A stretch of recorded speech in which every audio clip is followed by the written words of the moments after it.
Reels দেখতে থাকলে সবসময় আমাদের চাহিদা থাকে যে আচ্ছা এরপরে আর নতুন কিছু কি, এরপরেরটাই যাই, পরেরটাই যাই, আরো মজার কি আছে দেখি, আরো মজার কি আছে। পড়াশোনা তো আসলে এরকম না, এটা তো বোরিং জিনিস একটা। তো তারা কিন্তু আসলে ফুললি ফোকাসড ডিসিপ্লিনের উপরে, তাদের ভালো লাগুক বা না লাগুক, এটা তাদের নিয়ম, ডিসিপ্লিন, এটা মানতেই হবে। তো পড়াশোনাটাকেও এরকম একটা ডিসিপ্লিনের মধ্যে নিয়ে আসো। এইখানে ভাইয়া খুবই গুরুত্বপূর্ণ একটা কথা হচ্ছে যে মোটিভেশন যে জিনিসটা আছে, এই মোটিভেশন জিনিসটা কিন্তু খুবই খুবই খুবই খুবই ক্ষণস্থায়ী একটা জিনিস। মোটিভেশনটা কখনোই তোমাকে একটা লম্বা সময় ধরে পড়তে সাহায্য করবে না। মোটিভেশনের কাজটাই হচ্ছে প্রথমে তোমাকে খুব একটা উত্তেজনাকর পরিস্থিতিতে নিয়ে যাবে।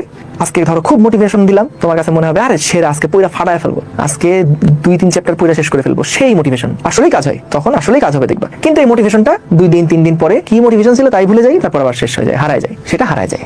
এটা বেশিক্ষণ আসলে থাকে না। তো তাহলে কি করণীয় হচ্ছে, সেটা হচ্ছে আমাদেরকে ডিসিপ্লিনটা মেনটেন করতে হবে। ডিসিপ্লিন, এইটার উপরে বড় কোনো ওষুধ আপাতত নাই। ডিসিপ্লিন মানে হচ্ছে নিয়মানুবর্তিতা, তাই না? বাংলায় কি বলি আমরা এটাকে? নিয়মানুবর্তিতা। সো এই যে নিয়ম মেনে চলা, নিজের একটা রুটিন লাইফ ফলো করা, এই জিনিসটা ভাইয়া খুব খুব দরকার। তুমি বলতে পারো ভাই রুটিন লাইফ তো মনে হয় খুব বোরিং লাগে, পড়াশোনা করতে বসলে খুব বোরিং লাগে। দেখো একটা কথা আছে এরকম যে তুমি আসলে তখনই কিছু একটা অর্জন করতে পারবা যখন তুমি ওই যে বোরডম যেটা আছে, মানে বোর হওয়ার যে ক্ষমতাটা, এইটা যত বেশি তুমি অ্যাডাপ্ট করে ফেলতে পারবা বোর হওয়ার সাথে। বোর হওয়া মানে তো বুঝছো যে ভাই এই একঘেয়ে লাগতেছে খুব, এই একঘেয়েমির সাথে তুমি যত বেশি ধরো যে নিজেকে অ্যাডাপ্ট করে ফেলতে পারবা তত তোমার জন্য ভালো। এই যে ইদানিং কালে তুমি দেখবা অনেক ক্ষেত্রেই বলে যে মোবাইলের যে ব্যবহার, এটা তো ধরো অনেক বেশি ডোপামিন নিঃসরণ করে আমাদের মস্তিষ্কে। তো আমরা সবসময় কিন্তু চাই কোনো একটা স্টিমুলি ব্যবহার করতে, বা ধরো আমরা একটা রিলস দেখতেছি, মনে হয় যাচ্ছে এরপরে কি, মানে সবসময় কিন্তু আমাদের একটা নতুন কিছু বা একটা মজার কিছু, একটা খোরাক সবসময় লাগে। তো এই জিনিসটা তো তুমি যদি পড়াশোনার সাথে চিন্তা করো, মোবাইলে রিলস দেখতে যেই টাইপের মজা লাগে ভাই, পড়াশোনা তো এই টাইপের মজা না। সে যতই তুমি মজা নিয়ে পড়ো না কেন, ওই 10 মিনিট ভালো লাগবে আর সেই মজা, হ্যাঁ। কিন্তু এটা তো তুমি যদি 2 ঘন্টা 3 ঘন্টা টানা পড়তে চাও, তাহলে তো আসলে ওই রিলস দেখা মস্তিষ্কে যেরকম একটা সফটওয়্যার তৈরি করে ফেলে যে রিলস দেখতে থাকলে সবসময় আমাদের চাহিদা থাকে যে আচ্ছা এরপরে আর নতুন কিছু কি,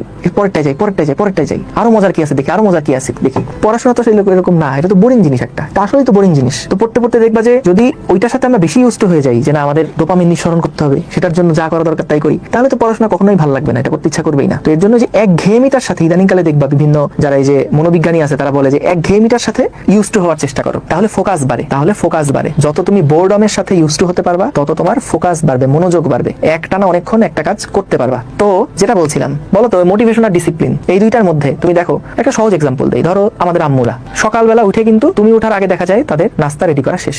বেশিরভাগ বাসা বাড়িতেই তো আমাদের আম্মুরাই ধরো খাবার দাবার রেডি করেন। তো তুমি চিন্তা করে দেখো তো, এটা আজকে থেকে না, ওনাদের ধরো যখন থেকে সংসার জীবন শুরু হয়েছে সেই সময়টা থেকে কিন্তু আম্মুরা এরকম রান্নাঘরে কাজকাম করেন, আব্বুরা অফিসে যান। তো এই যে আমাদের আম্মুরা এরকম কাজ করেন, ওনাদের কি সব সময় এই যে সকাল সকাল ঘুম থেকে উঠে এগুলো করতে ভালো লাগে? তাদেরও তো মোটিভেশন কমে যায়, তাই না? যে ধরো ঠিক আছে গতকালকে স্যালারি পাইছি, আজকে মোটিভেশন শেষ, আর হয়তো বা পরিশ্রম করতে ইচ্ছা করতেছে না। তো তাদেরও কিন্তু মোটিভেশনটা কমে যায়। কিন্তু দেখো তুমি কিন্তু সেই ঠিকই যখন তোমার সকালবেলা ঘুমের থেকে উঠতেছো, ঠিকই টেবিলে নাস্তা পাচ্ছ, বা ঠিকই তোমার যেটা দরকার, যে টাকা পয়সা দরকার, সেগুলো তোমার আমাদের আব্বুরা আমাদেরকে দিচ্ছে। তো দিন শেষে কিন্তু দেখো তারা যদি মোটিভেশনের উপরেই চিন্তা করতো তাহলে কিন্তু মোটিভেশন থাকে না কখনো। এই মোটিভেশন থাকে ধরো 2 দিন ভালো থাকে, তারপরে মোটিভেশন নাই হয়ে যায়। তো এরকম যদি হইতো তাহলে তো দেখা যেত আম্মুরা 2 দিন রান্না করতো আর 2 সপ্তাহ রান্না করতেছে না, বা আব্বুরা হয়তো বা 2 দিন তোমার অফিসে যাইতো, বাকি 1 সপ্তাহ খোঁজ খবর পাওয়া যেত। এরকম হলে তো আর কোনো কোম্পানি স্যালারি দিত না, বা আমরাও তো আম্মুদের উপর রাগারাগি করতাম, এই খাবার দাও না কেন আম্মু, এরকম রাগারাগি করতাম। তো তারা কিন্তু আসলে ফুললি ফোকাসড ডিসিপ্লিনের উপরে, তাদের ভালো লাগুক বা না লাগুক, এটা তাদের নিয়ম,